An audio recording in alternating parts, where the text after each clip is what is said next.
aujourd'hui, ce soir, le ministre de l'Intérieur qui a été désigné. C'est un moment important pour montrer que l'islam est complètement compatible à la République, qu'il n'y a pas, contrairement à ce que certains disent, que l'islam ne peut pas s'adapter à la République.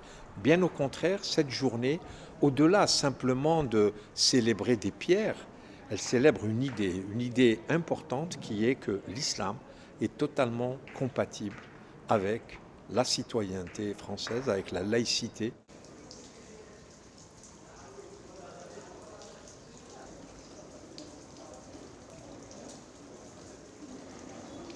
Et cette mosquée a été inaugurée par le président de la République pour montrer que la République était reconnaissante à l'égard des musulmans qui sont morts pour elle pendant la Première Guerre mondiale.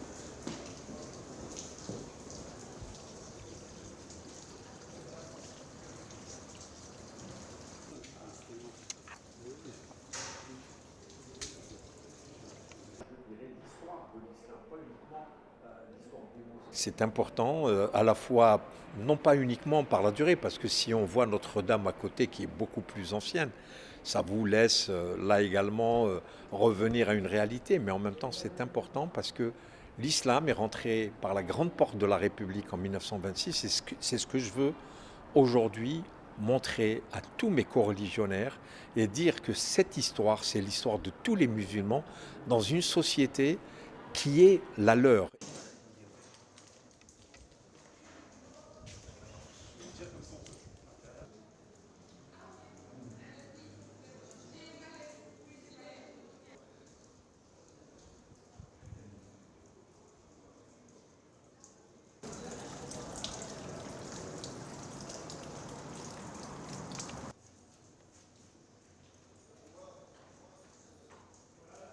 Ils vivent avec cette mosquée, ils vivent ce centenaire, puisque nous avons invité de nombreux fidèles à venir participer et partager avec nous cette joie.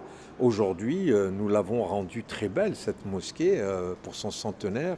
Nous avons fait en sorte pour qu'elle soit à la hauteur, je dirais, de cet événement et voir que cette belle institution religieuse, elle est là encore pour durer des siècles et des siècles. C'est son premier siècle. Souhaitons-lui de nombreux siècles qui vont venir.